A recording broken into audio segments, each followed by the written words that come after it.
project, St. Markus Unleashed the Devil's Bible.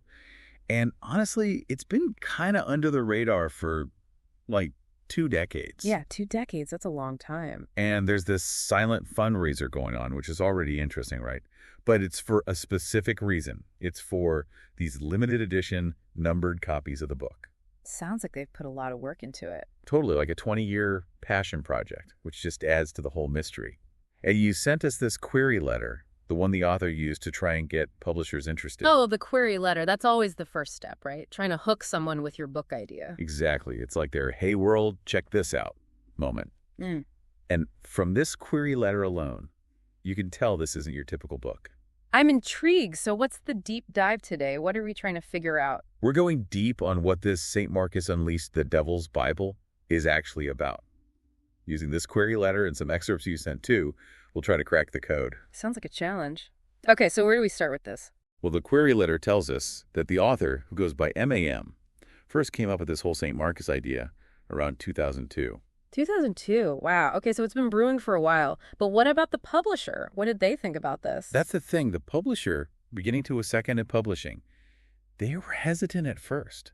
I mean, can you blame them? The Devil's Bible. That's a pretty intense title. Oh, I bet. You don't see that every day. I'd be hesitant too. Yeah. So what was it about the book itself, the content, that made them change their minds? So, under that wild title, it's actually a very personal story. It's about a bisexual man and what he went through growing up in the Bible Belt, specifically in Tennessee. Oh, wow. That's got to be tough, especially back then, I can imagine. Exactly. The query letter talks about how he faced some real hardship, emotional and even physical, because he was open about his sexuality from a young age. That's heartbreaking. It's awful that anyone would have to go through that. It is. And get this, in his community, some people actually labeled him the devil or the Antichrist simply for being who he was. Oh my gosh, that's just cruel. So is that where the title comes from then? It's like a reflection of how people saw him? You got it. He's taking that negativity, that label, and he's owning it. It's powerful stuff. So it's not really a satanic thing, more about reclaiming that label. Exactly. And he breaks down the title too, like Unleashed. He explained it's this feeling of setting something free, something that's been trapped inside him since like his spiritual origin. Oh, I see. It's like a metaphor for him becoming his true self, finally letting it all out. Yeah, like a personal liberation tied to the book itself. Okay, Unleashed makes sense now. But the Devil's Bible still sounds pretty heavy. What's the author's take on that part? He's very direct about it. He says, yeah, society basically branded him as the Antichrist. But he sees it differently. He sees himself as someone created with these inner struggles, kind of like someone born with a physical difference. That's a really interesting way to put it. So he's not denying the label, but he's reinterpreting it. Exactly. And when he uses the word Bible, he doesn't mean it like the holy book. It's his personal Bible, his truthful story, which he traces way back to his first existence, not as a human, but as a spirit. Whoa, hold on. His first existence as a spirit. Tell me more about that. Okay, so we got to talk about Morbos. That's his original spiritual form. Morbos. Okay, that's a new one. It's pronounced Morbosai, just so we're clear. And apparently, according to this query letter, Morbos was like Lucifer's right-hand imp in hell. Whoa, hold up. We're talking literal hell here. Lucifer and everything. Yep, full-on underworld. Yep. And Lucifer has his own Devil's Bible, a glowing blue book with all the rules and laws of hell. A glowing blue book, intense. What's in this book? All sorts of stuff, apparently. The rules of hell, prophecies, even a specific mention of the wormwood prophecy. The author really went all in, creating this whole demonic mythology. Okay, so we've got Lucifer with his rule book. Where does Morbos fit in? What's his deal? So Morbos, being this right-hand imp, wanted to betray Lucifer. He was going to steal this forbidden book, this glowing blue Devil's Bible. Talk about risky business. That's a bold move, even for a demon. So why do you want to steal it? He was watching the Marbello family, and he saw them as the perfect ticket to enter the human world. They had this, in his words, sinful lifestyle that he was drawn to. Sinful lifestyle. What did he mean by that? Well, he mentions things like lust, incest, even the father's hidden homosexuality. He saw all that and thought, this is it. This is where I belong. That's kind of a messed up way to pick a family. It is. It's like he was shopping around for the perfect dysfunctional family to be born into. But that was his plan, to become human as Marcus Anthony Marbello, MAM, the author. Wait, so he was a demon who wanted to be human. Why? He was, But not just any human. He wanted to be a human vampire form, the ultimate blend, he thought. It would allow him to fit into society but still have his demonic power. Hold up, a human vampire form. That sounds kind of complicated. What exactly did he mean by that? It's like a hybrid creature. He sees it as the best of both worlds. Appearing human, but with vampiric needs and abilities. So like a demon disguised as a vampire, disguised as a human. Yeah, pretty much. And the book promises to explain exactly how he achieves this transformation, this whole demonic metamorphosis. It's supposed to uncover all the secrets of the underworld and how he transitioned into the human world. Wow, that's a lot to unpack. And the query letter also mentions some really controversial topics, right? Like some pretty out there stuff. Oh yeah, it gets pretty wild. We're talking about an anagram of Santa Claus as Satan Claus. We've got Antichrist stuff, devils, demons, the pale horse prophecy, you name it. Wow, he's not holding back at all. So the book is kind of a mix of personal story and all this kind of, I don't know, like fringe religious ideas. Yeah, it seems like he's intentionally pushing boundaries, making people think. And the physical book itself is supposed to be pretty special. Oh, yeah. Like, think blue leather cover, gold edges, fancy dust jacket with foil embossing, color pictures inside. And to top it off, it's got red quotes from the Bible next to blue quotes from, you guessed it, the Devil's Bible. Wow, that sounds visually stunning, like a real collector's item. And then there's the St. Markus costume he created. It's this whole getup with a blue glowing mask, a robe, a snake scepter, subtle. Uh-huh, yeah, right. So he was really going all out with this persona. But the costume made it onto the Today Show at some point, right? It did, according to the query. So he's definitely not afraid of attention. But anyway, let's move on to the excerpts from Chapter 1. This is where we finally get into the story itself, told from Morbos's perspective. Ah, so we're going from the grand overview to the nitty-gritty details. What does this first chapter tell us about Morbos's arrival on Earth? So Chapter 1 starts with Morbos arriving in Matawamkeag, Maine. Classic spooky setting, foggy, misty night. And his goal is crystal clear. Get a physical form. And he wants that specific human vampire form. Right. Why that particular form? Because he thinks it's the most powerful, the best way to blend in and exert his influence in the human world. Blend in and exert influence? That sounds kind of ominous. He sees it as the perfect disguise, this demon hiding in plain sight, living among humans. Interesting. But can't demons just possess people? Why go through all this trouble?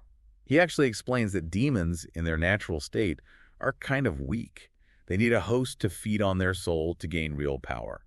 He wants his own body, not just take over someone else's. Okay, that makes sense. So he wants to be a self-made demon-vampire-human hybrid. Yep, pretty much.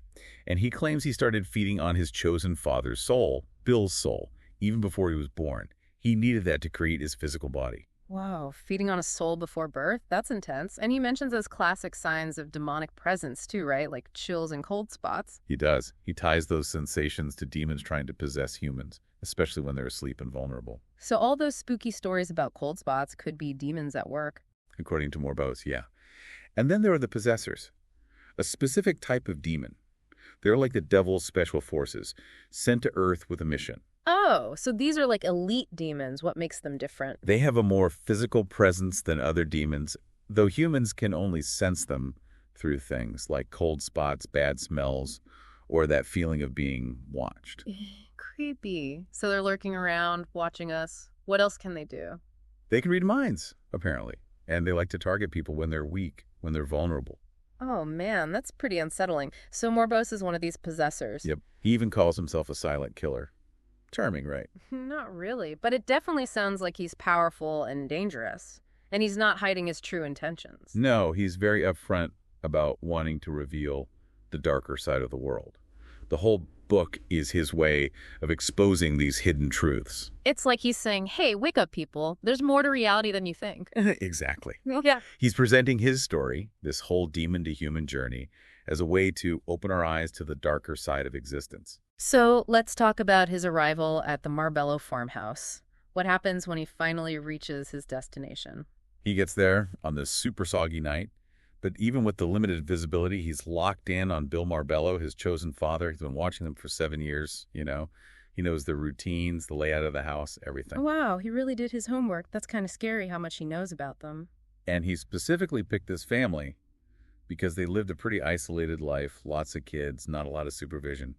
Perfect for a demon to slip in unnoticed, right? Not the ideal family environment, but I guess it makes sense from his perspective.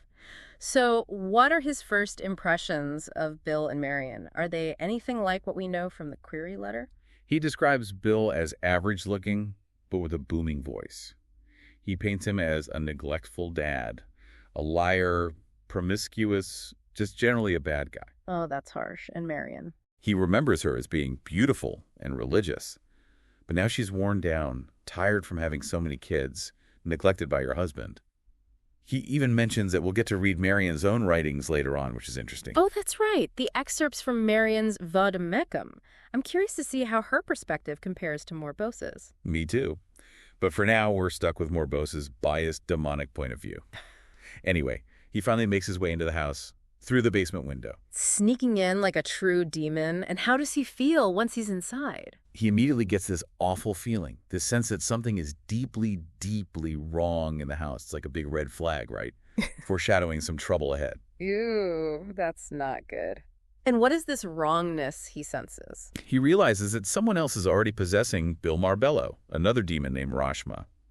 He sees this greenish glow in Bill's eyes and just loses it. Another demon? Wow, so his plan is already hitting a snag. Talk about bad timing. He's furious. He thought Bill was his, like he had called dibs. It's a total territorial dispute. That's got to be frustrating. So who is this Rashma character? He describes Rashma as a total chaos demon. Vengeful, immature, out of control. He's not a fan, to say the least. So not a friendly rival, then? What does Morbos do? Does he try to fight Rashma for control? He wants to, but he holds back. He needs Bill alive and well, or at least mostly well, to carry out his plan to be born through Marion. That makes sense. He needs his host to be in decent shape.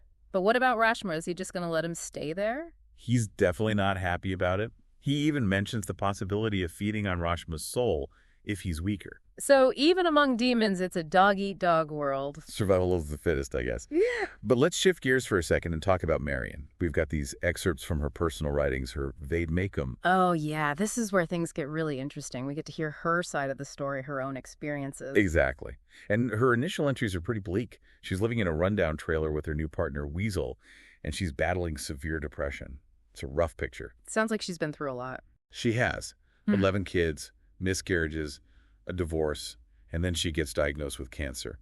It's a lot to handle. It is. It makes you appreciate her resilience, her strength to keep going despite all that. Totally. And she reflects on her life, her past. She talks about meeting Bill at church in 1953. There was a 10-year age difference between them. So she was quite young when they met. Yeah, but she describes him as wonderful, easy to talk to. She was head over heels for him. They got married in 1954, and she calls him the love of her life. That's so different from Morbosa's portrayal of Bill. It's almost like they're talking about two different people. Right. But then her later entries start hinting at some darker stuff, some doubts about Bill. Oh, like what? She mentions these suspicions about his behavior, especially towards Jackie, their eldest. She's clearly trying to deny it, to convince herself that it's not true, but the worry is there. It sounds like the happy facade is starting to crumble. Yeah. And she also talks about her other kids, Matthew, Jason, Jared, and her smoking habit, which she started to control her weight. It's like these little glimpses into her everyday life, her struggles. And crucially, she mentions Jacob's birth in July 1962. Remember, Morbos claims to have arrived in June of that same year. Right, so Jacob's conception and birth happened very close to Morbos's arrival. That can't be a coincidence. So let's go back to Morbos's account. He talks about the night he planned to possess Bill, which he pinpoints as June 1st, 1962. He wakes up, observes the family, waits for nightfall. He's biding his time, waiting for the right moment to strike. Exactly. But when night comes, Bill isn't in bed with Marion. Morbos goes exploring and ends up in the attic above their bedroom. And what does he see? He sees Bill in Jackie's room, and what he witnesses is basically Bill molesting Jackie. It's a horrific scene, deeply disturbing. Oh my God, that's awful. So this sinful lifestyle that Morbos was drawn to had a much darker side than we initially thought. And it lines up with Marion's later entries where she talks about the rumors about Bill's behavior, how she didn't want to believe it at first. So the two narratives are starting to converge to paint this really disturbing picture of what was happening in that house. And Morbos, even after seeing that, he's still focused on his goal. He goes to the hired hand's room, still planning to impregnate Marion through Bill. He's laser focused on his plan, even after witnessing something so awful. Yeah. It shows just how driven he is. And he knows Rashma is still possessing Bill, but he seems to think he can control him to some extent. It's like he's manipulating the situation to his advantage. So he's got a backup plan, even with this other demon in the mix. And then we get to July, when Marion is heavily pregnant with Jacob. Right. Aunt Linda comes to help, and Marion goes into labor. Bill takes her to the hospital, which seems odd considering what we know about him. Yeah, it doesn't really fit his character. He seems like the type to avoid responsibility. And Marion mentions in her Vade Mecum that Bill was always absent for the births of their children after Jackie. It's like he's putting on a show for some reason. Maybe trying to seem like a caring husband, even though we know the truth about him. But Morbosa's account in this chapter doesn't actually detail Jacob's birth. It doesn't. But remember, the query letter said his plan was to transfer into Marion's womb during a pregnancy. And since Jacob was born just a month after Morbosa arrived, it makes you think. Yeah, the timing is too perfect. It has to be connected. So even though we don't see it happen in these excerpts, Jacob's gestation seems like the key moment for Morbosa's transfer. It's the missing piece of the puzzle. And we can assume that the later chapters of St. Markus Unleashed the Devil's Bible will reveal exactly how that demonic transfer happened. It definitely leaves you wanting more. We've got supernatural forces at work, a family struggling with dark secrets, and this whole question of identity and transformation. And the author isn't afraid to tackle tough subjects. We're talking about sexuality, religious persecution, the very nature of good and evil. And he does it all through this wild blend of personal storytelling and fantastical elements, weaving together these two completely different perspectives. Exactly. Yeah. It's like he's saying, this is my life, my truth, Yeah. and I'm going to express it in a way that challenges your perceptions. And it certainly does that. This book makes you think about the power of labels, about how we judge others and how we see ourselves. It's a story about searching for identity, about confronting the darkness within and without. And it leaves us with some big questions. It does. What does it mean to be human? What is the nature of evil? And how do we make sense of the pain and suffering that exists in the world? Big questions, for sure. Thanks for diving into this strange and fascinating story with us. Anytime. Always up for a good mystery.